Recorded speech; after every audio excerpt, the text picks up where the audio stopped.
thanks for coming up, guys. Yeah, it's been thank you for having us. Yeah, I love it that we were actually able to make it happen. Because I am proud. It's not easy for bands here, I've figured out, to get everybody here, right? It can be kind of a challenge, and I know it's taken us a while to get you guys here, but I'm super excited, so welcome. Yeah. Again, like I said, I appreciate you making the trek up here, and everybody getting here. Yeah.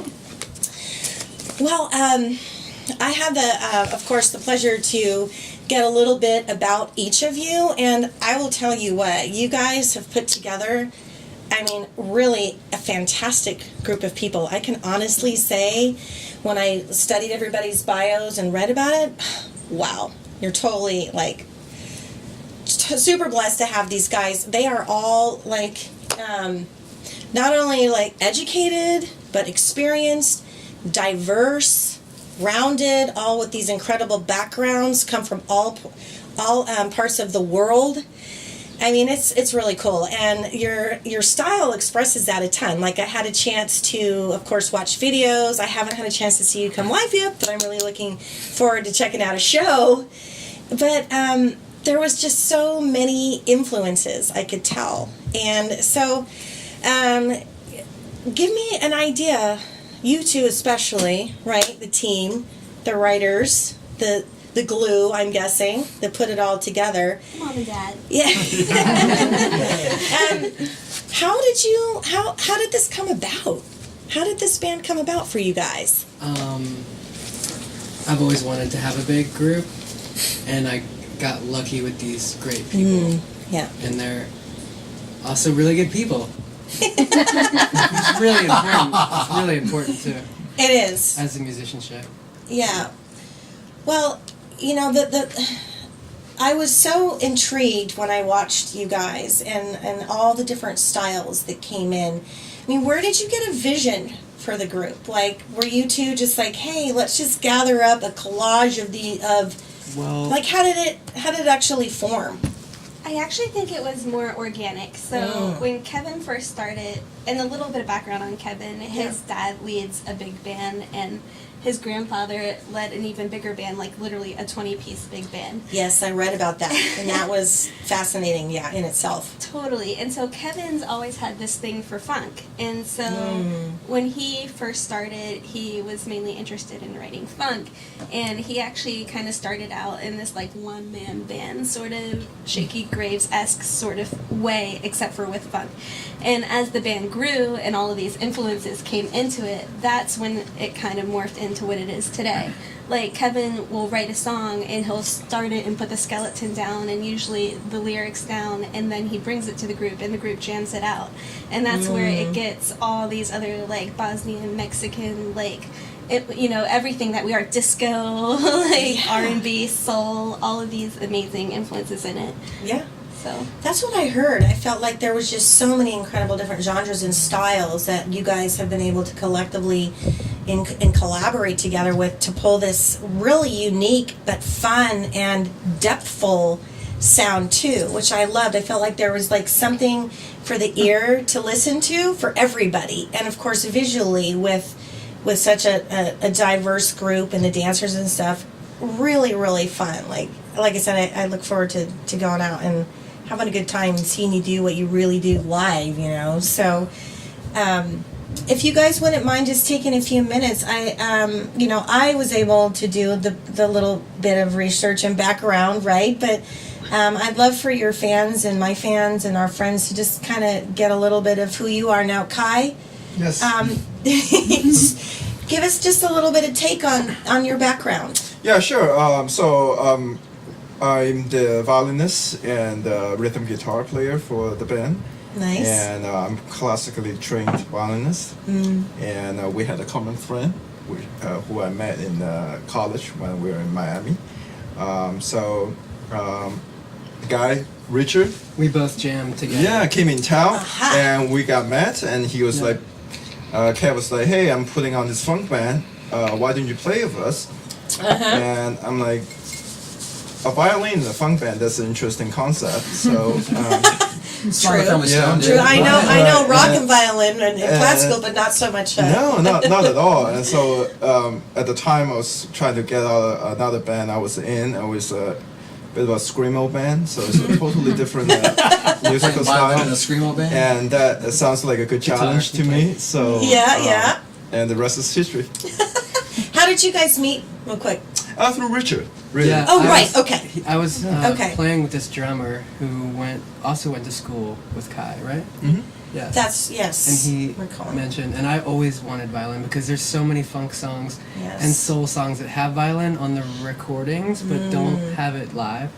And Interesting. It's so, But- you'd be surprised how many songs have violin in it that are funky. At the same time, I Oh, think yeah. Kai's approach to violin is like very unique in our sound. Like to his, I don't know if I want to say technique, but the way that his violin fits into our sound is very different than any other violin that I've played True. with.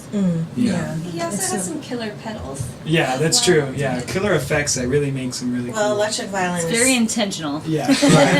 He also The bomb. plays on the guitar as well, and he kind of almost plays a violin like a guitar in a lot of So songs. yeah, and even like in I his thought melodies are very I guitar. brought my guitar pedal here already, so might as well hook up my violin to it. So Absolutely. and when I plug in into my wah pedal, I was like, oh, why can't I strum a violin and rocking That's the funky. bar chicka wah wah with a violin. So Yeah, I'm familiar just- with that whole electric violin thing. We get a lot of confused looks of where the hell is that coming from. Yeah, Right. yeah. A lot of times it's him. Yeah. At our last show, someone was like, "That's not a violin. What were you playing? What is Yeah, that did thing?" you make that thing? What is that? The thing is, he knows magic, so it's The synthesizer sound, that's the one that is most amazing to me. Yeah, definitely. That the almost organ. pretty eyes. Do you Yeah. mind telling her how you started playing violin? oh boy. Oh, Thank you. it's too long-winded. You can cut this part out. But so I was born in China. Yes. So born in Shanghai, and as a very typical Chinese toddler, you would talk to the learn an instrument. So I picked the violin. And we started with the Communist Youth Orchestra, and so that's how I got my start. Didn't they pick you because your hands were long? Well, no. Actually, they rejected me because my pinky is too short. Whoa. So you couldn't reach the super. Exactly. So you know. I mean, usually they look at your pinky. They want to make sure it's higher than this line. They're very So No now kidding. you are at least physically gifted to play that. So I have to thank That's great. my parents' persistence and patience, and they got me a spot on the orchestra, and they tolerated of years of me, playing a violin sounded like killing a chicken. Yes. And now I'm very thankful. I know how to play Absolutely. an instrument, and it's like Yes. learning a different language. I know how to speak a different language. Yeah, so, several, I'm guessing. Yeah. As well as multiple instruments. That's what. That's what was so fascinating to me is just that everybody in the band is just so multi-talented. I was just like, holy moly, you guys are what a just incredibly talented bunch. He put that actually in the Craigslist ad. It was mandatory.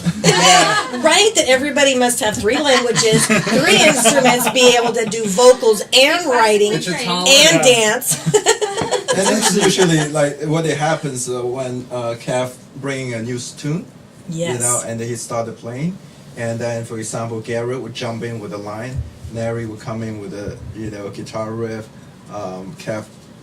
Kevin would start banging on the drum, and we all kind of start putting this thing together, and after a couple of jams we're like, this sounds like it's done, Yeah. and This that's is a song. Yeah. becoming a Yeah, our I was process. Yeah. Yeah, I was actually quite fascinated because I know that you had kind of shared a little bit of the collaboration process and just you two working together with, well, of course, you're educated completely in being a lyricist with your background and then, of course, vocals and the writing and all that and how you guys work together and just having the foundation for a song, but then having it all gel with everybody else. I mean, is it really just that much of a collaborative project for you guys, where you bring like the skeleton and then Yeah.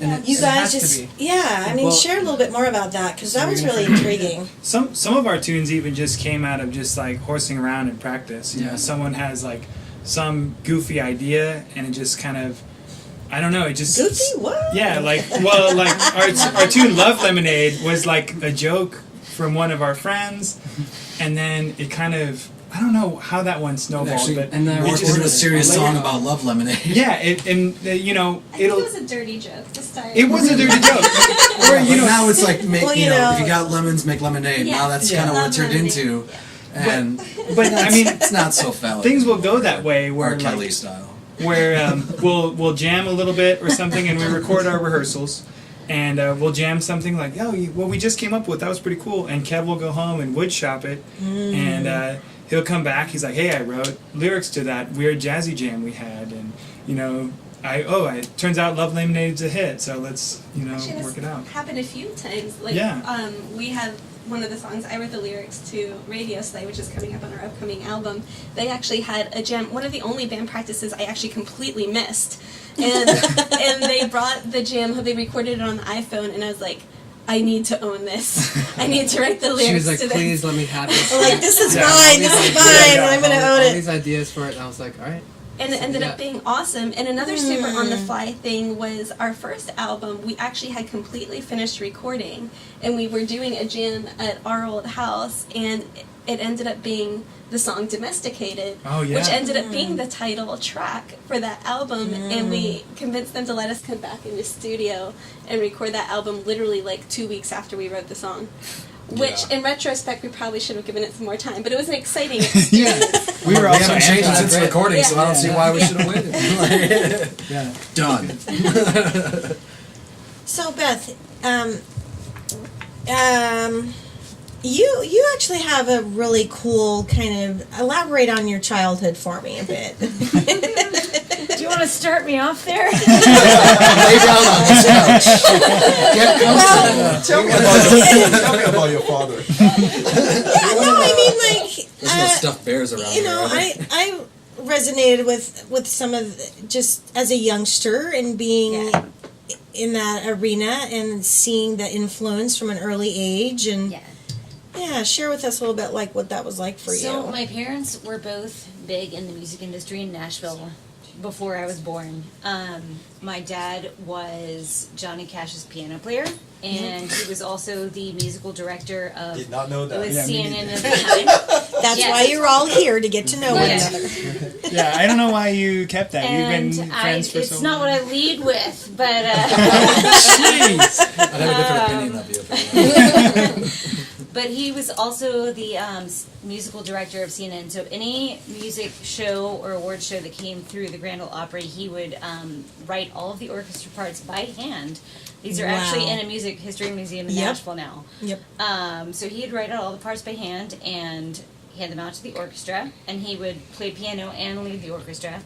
And my mother was a background singer, and so when I was born, they were still doing that at the Grand Ole Opry, but they had moved on and started doing the Statler Brothers show, which was a famous gospel band out of North Carolina, also country band. And I kind of just grew up backstage at the Grand Ole Opry and was on the sets of the tapings, and was noise and was classically trained as well, but still to this day will not play piano in front of my dad because I'm like, no. it's just- Yes, I can. So- Do you feel like that too? But Yeah, yeah, oh, but yeah. I learned harmonies because I always grew up with my mom sang harmonies. So like we would just grow up singing, and she would teach me how to sing harmonies things. And so just grew up in a very musical household and around a lot of other musicians. Mm-hmm. And it was a big part of my life that I also kept very quiet and was embarrassed about, like growing up. So it was an interesting juxtaposition because it was a big part that I kind of like kept secret because I guess I didn't want people to think that I thought I was like better than Understood. them or something. So even now to this day, it's still great because I'm like, my parents are so talented and they got to do what they dreamed of their whole life that I'm Yeah. just kind of just trying to get to do that now. Yeah, that's why I mean I felt like I could kind of get a sense of what, I mean, I'm a lot older than you, but kind of been, she's a young cat. I mean, you guys are all young cats. Not that young. I mean, it's an interesting road, isn't it? In regards to crafting and visualizing a path as a young person that's in a very foreign but yet familiar, foreign to many others but familiar to yourself. What that road kind of like looks like, and how to make it fit into the normal world, but yet it really isn't. You know, and I mean, It's trying to recreate a normal, if I'm hearing you correctly. Yeah, and you can't do that. So right. It's not understanding exactly where you want to go when some people who came before you that are your biggest influencers seem to have found it so easily and created their own way. Yes. Trying to Almost more of a challenge. yeah, It's crazy it's challenge. pressure that's added. It is. Probably like self-inflicted pressure, but It is, yes. Completely understand. but not really knowing, and it seemed where they seem to have like a clearly laid out path where there's just not one. And you're like, well, I don't know what I'm gonna do. Cool, I'll just drink some beer and it'll be fun. Yeah. But it's also like some big shoes to live up to, where you might feel like you just might not ever get there, and you're just gonna have to live with that. Yes. So I know that all too well. but we might. We're working on it. No Yeah. pressure. Yeah. No pressure, right? I mean, you guys. Keyboard solo, go. Yeah, you guys. Ready to go. You seem like you all get along really well. Like that's refreshing. You know, I've had a lot of individual artists and a lot of bands. Not everything has been aired or showed or everything, but there's a lot of different personalities and people that I've had in this little space, and I'm honored and proud to have them here. And it's fun to see when there's just when you feel like everybody really cares and loves one another, because you know the music thing, and that's why I have the show, and that's why I love to have people here, is because it changed my life in many ways, you know, in good and bad, right? But it's like I don't know any other universe or any other world except through the eyes of music, and that's why it's so fun to have a group like you here. I feel like you all just get along and respect each other's craft and knowledge and experience and journeys, and it's really enjoyable. I'm really enjoying having you guys here. The really nice energy, and thank you for being very real. I mean, that's the point to it. It's like, you know, yeah, right? Like, you know, I mean, we can all still read bios, you know, and that's the thing, is like, we can go read bios on Facebook and all that, right? So the point to having people here is to share their journey, is to look behind what is it really all about being an Austin gigging band and going to Spain and getting in the studio and releasing a new album and all the social media that goes with it and the gigging and the booking and the planning. It is a ton, and that's why I like to be able to like not have to discuss all that and just be like, you know, who are these people and who are their lives and what are their journeys, because be it as with my own crazy stories and journey, that's what makes it fun. And so, you know, I appreciate that. Thank you for sharing. Yeah, who wants to go next? Yeah, who wants to follow? The late guy. I picked you. Yeah, okay, the late guy. Ooh, yeah. So my name's Garrett, and I play horns with Kev Bev. Yeah. I studied music. I was going to be a music teacher. I was pretty sure my whole life. You know? So I went to college for music in Missoula, Montana. Yes, I remember reading that. You're all very educated. Yeah, it was really good. There I got to study under Lance Boyd, and I played with some like world-class jazz artists like Arturo Sandoval and Lee Konitz and Phil Woods. Mm-hmm. And thought like, okay, this is it. This is my niche. I'm just gonna live in Montana and teach and then die.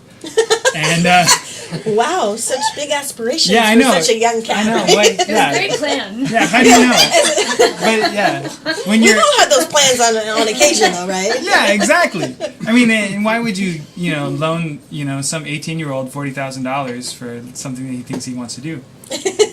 So I taught a little Right. bit. I had a contract in Frenchtown, Montana. I was teaching kindergarten to 5th grade music, and I realized that I really just wanted to play. Yeah. Just like wanted to get out and play with my band. Nice. And then I realized, well, Missoula, Montana is not the place to do that. You know? So I kind of packed everything up. I was looking at cool jazz cities, Austin and Seattle. And I was like, okay, I'll move to Austin because I can work on motorcycles and have fun and have a nightlife. And moved here and got a really terrible job and was working 6 days a week and had no time for music or anything. And then eventually my girlfriend found Kev's Craigslist ad. And she was like, why don't you try and play with this funk band? They look crazy. They had this crazy animal They totally vibe, crazy, right? and the picture was like them in That the was woods. the theme for the moment, right? Yeah, definitely. And the ad kind of struck me too. It was like, I forget. He's like eclectic, multicultural band seeks, musician. It's more important the character than you skill and all these things. And I went out to audition for them. And at the time, Kevin and Candace were living in this treehouse mansion thing. It Oh, was, I'm It was jealous. almost like a commune house, kind of. A Yeah, treehouse mansion? I Treehouse so want to mansion. go It was there. like 3 stories and beautiful. No, it was more than 3. It was There were so many levels, kind of MC Escher-esque. Yeah. Oh, I'm It jealous. didn't really make sense Were at you all. just The crazy like, person okay, built it. these people are cool. well, no, I was really freaked Had out. secret rooms. This is John Malkovich. Ooh, was this like a Come celebrity? on in. Yeah. It was Secret just a rooms? really The- eclectic old Austin house that had a very strange layout, and it was probably like students, probably like a dorm, like Back in the day, It or- was made of repurposed wood from an original UT gym or something. Yeah. There was no heat in the entire thing. There wasn't even AC. The window units. It was a complete piece of Yeah, crap. so it looked fun, but not so much. but, Yeah. but it was beautiful and it was fun and we had years there and it was wonderful. But And So you roll up to this and Yes. you're like, I'm like, okay, where are we Whoa. going? And so Kevin is loading his congas, out of his car. He's loading them into the house, and he's like, oh, I'm Kevin. And so I think, oh, it's Kev Bev. Okay, I'll follow this guy. And we go up Nope. just endless stairs to the top of this tree. Oh, I where? look back and the fear in his eyes was just. Yeah, I was like, I didn't even he's tell like, him. I'm just like. I'm murdered any moment. yeah, Oh, me. Yeah. Yeah, I was like, It's it's really dark. I have no idea where I am. There's no street lights on the street. Everything is really what? Okay, what did I get into? And then I get into this room, and it's like a bedroom. And literally outside room. yeah, it was literally Kevin and Candace's bedroom. that we took the mattress off the floor Yeah. and put it against the wall. And That's where we practiced. No, there's Yeah. actually, That's there's not actually really a YouTube. Murphy bed, Kev, but close, right? No, there's actually a YouTube video of us playing in that Yeah. space. I think it's something. Yeah, Yeah. it's somewhere in the Yeah. so it was just the craziest thing. And then we get in there, and it wasn't like any other audition. Like most of them, okay, do you know these tunes or learn these tunes, and we'll Right, and then hash show them your out. stuff, yeah. It was just all right, here's the tune, and just jump in, and okay, yeah. And at the time, I had brought a trombone. I was experimenting with this electric trombone thing, and Kevin was really cool. He was like, "Yeah, that's cool. We'll figure Nice. out." I feel like Kevin, he just accepts anything. I could come in Kevin. You know what? From now on, I'm only playing spoons. So you need songs about spoons. Kevin's like, Excellent. yeah, spoons are good. I use spoons. I think they're relatable. Charismatic, no matter how That's how we eat my quality. cereal. Yeah, Awesome. exactly. It's who you are Yeah, and what you can bring to the team, right? right, exactly. He's just utility man. He's I can use that somehow, You And gotta appreciate that. This for band is sure. a utility knife. yeah, it really is. Pocket knife with the, Yeah. Secretly, I got wicked kazoo skills. So We have some yogurt. We've got a spoon. I don't know. So it was like that, it just, you knew? You're like, this, I'm taking it. Oh yeah. Yeah, I Aw, I nice. can't- I was there. Kev was there. yeah. Aw. It was the I was the one who crew. led him to the dungeon. Yeah. Yeah, you let him down this road. And I remember leaving. You thought it was. I remember leaving the audition, leaving a date, oh, I hope they liked me, I want to see them again. Should I text them now? Yes, I I don't know. Wait for 3 days, Yeah. maybe? Oh, yeah. I know, right? I don't want to seem too desperate, but I really like it. And Yeah. it took a while. He was a little needy. Yeah. Well, there was two other things though. I really personally don't like the violin at all, and so like I didn't want to be in a band with a violin. Oh, I love it. I love I it. did not know that found out so much We're today. learning so That's why we're here, Rob. Real exposed. We are late on the couch And- tonight. And Damn. also, I Is wanted that- to play jazz, and like this was like a funk band, so I was like, is this like a placeholder? It's like a violin band. But when I got in there, I was so excited. I was afraid it was gonna be Dave Matthews, like violin. Yes. Yeah, I don't want to be a part of that. But it was so different. And It was so different, yeah. the personality was so. Everything is so cohesive with the personalities in the band, and everyone is just looking out for each other, and it's just it's a great band to be a part of. you know? Yeah, I can tell. I can tell. Kevin's a really Yeah. good team builder, Yeah. and he does number one go for personality over anything. And we just lucked out that all these guys are classically trained. I know. I'm like, seriously. I'm like, dude, Except for Kevin. you scored. Like, how did you get all these people? I just go with the gut instinct, and we're really lucky. Yeah. Yeah, to have each other. Yeah, I think Garrett, point out one thing is interesting too. Like, he rarely say no to a good idea. I mean, we all bring in our own little, I guess, our own style of Yeah. music, and we all present our idea. Yeah. And you kind of rule the bad one out yourself when you see it doesn't work. Yes. But Kevin has always kept an open mind, and since we just kind of keep jamming, keep playing the song, and if I hear a riff that Gary, for example, came up with, I really like it. I'm kind of got drawn towards that, and that kind of the whole We lead each other songwriting through this process Yeah. come process, just yeah. organically, and that's quite Yeah. interesting That to is see that actually happen unique in and the process, interesting. right? Yeah. Then there's Yeah. also a lot of us like whispering in Kevin's ear. Like I was talking to him one time. I was like, I've been listening to like these old like worker songs. Like there's some like this is like blues before blues. It's like the essence of soul. I was like, we need to have like this kind of like this badass song like that with this hand clapping, and that's how Trifling came about. I was like 2 weeks later. I was like, we should work on this together, and then all of a sudden he's like, all right, I got the song that I brought out. Kevin kind of helped me with it, and all I did was bring up the idea, and he starts clapping. I was like, I want to be involved with that. At first I was kind of mad, and then I heard it, and I was like, no, that was really good. I think that's all right. Kevin must have a magic box back in his house somewhere that he takes whatever idea you have and he puts it in the magic box, and then he brings it out and it's done. It's like, what did you even? I don't. Magic Yeah, but song oven. sometimes I'll take an idea of a song, Yeah. and because I can play a lot of instruments, so I'll make like an idea, and then y'all take it, and then you just take it like here and here and here. Like you take this thing and then make it so much more special. It's almost like you bring this idea and then you watch us fight about it without the actual fighting. It's kind of like, no, I got this idea, and I got this idea, I got this idea, okay. And then we just all kind of like just play them out, and everyone kind of everyone let you plays their lead ideas it at the out same together. time, and then we No, listen at to the it back end, and go, It just Oh, yeah, that sorted was out good. by Let itself. you work it out. yeah, Yeah. everything works itself out. And there's actually like I've been in a lot of bands, and this is like one of the first time there's not like this ego of just like I was just gonna say I don't Like- get that sense, and Yeah, I know no. that sense. And I mean, and we all Yeah. kind of like have this like really strong feeling about the song idea, but then you kind of like know when to let it go, and you're just kind of like, yes. you know what? Actually, that does sound good. So why mess with something that's good? I'm just gonna Yeah, leave it sometimes there, when you have know 8 what I mean? people in a band, you kind of like, yeah, it's that gets a little bit busy. Yeah, I give you credit, you guys. I give you credit. I mean, we all know when to shut up for the most part. I would say though it took us a while. Like I think our first couple gigs together, I think we were all like kind of competing for sonic space, where we were like didn't know how to get out of each other's way. Like I remember that we had a discussion after one practice, like, hey, I think all of our songs are like at 11 right now.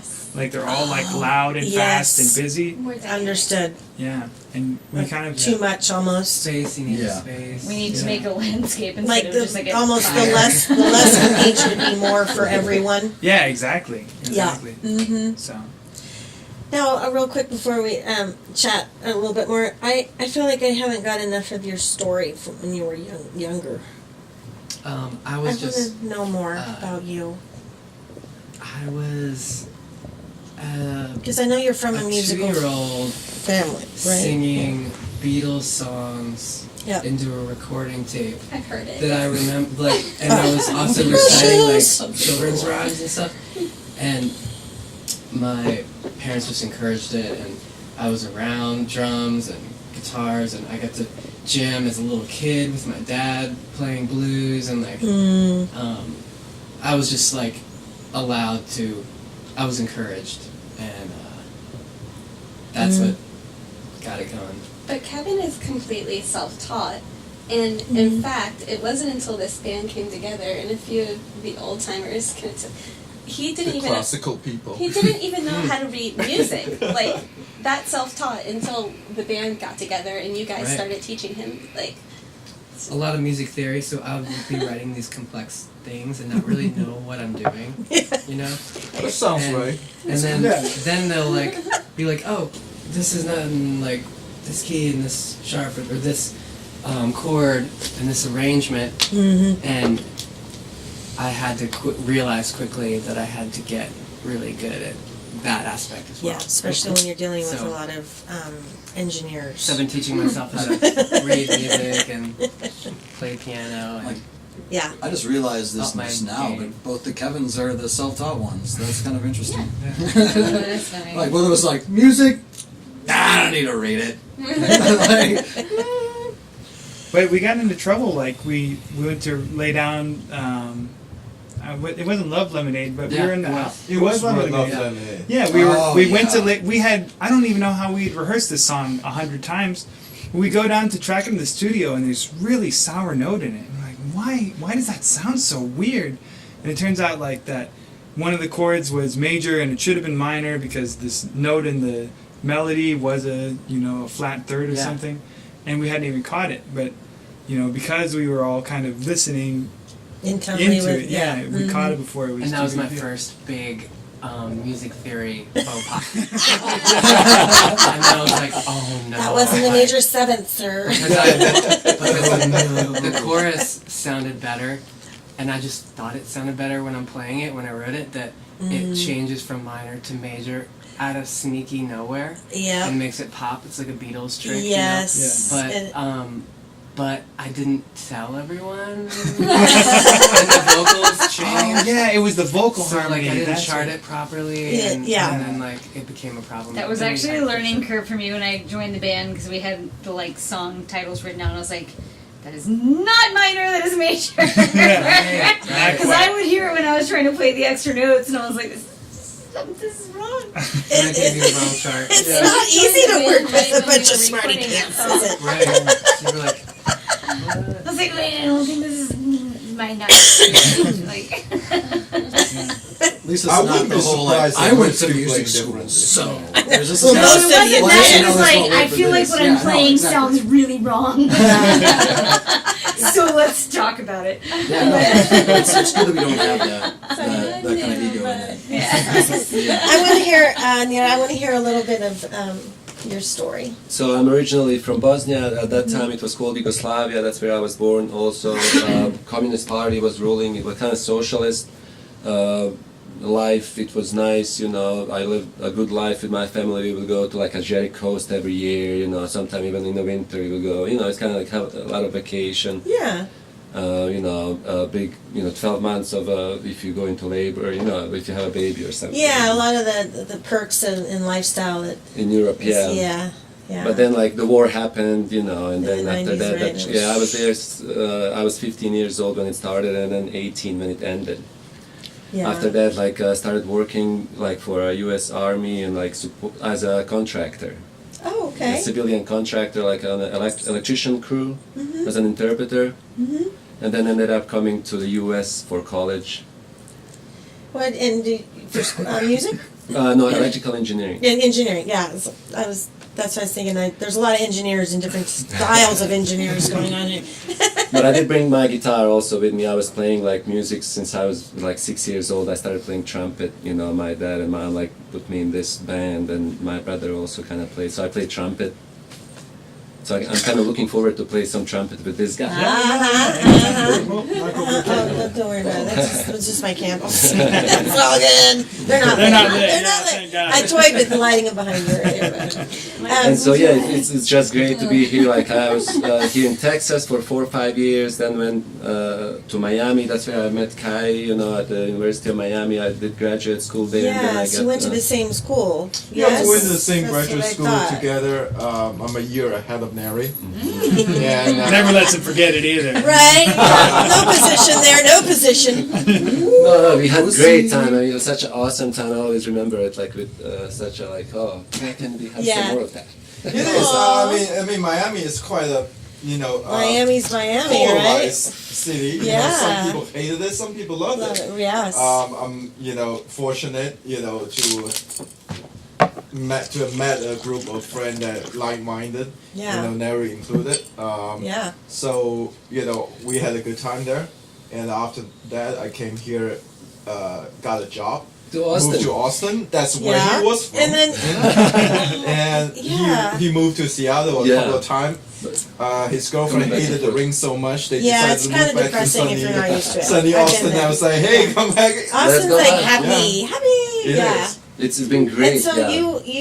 you play guitar, Guitar. different styles, right? How did you meet this? How did you meet this crew? Well, when I came back to Austin, I knew Kai, Drew, and some more people because like we were coming back to The Austin Miami for crew, yeah. for festivals or things of that sort, Yeah. and so like it was really good.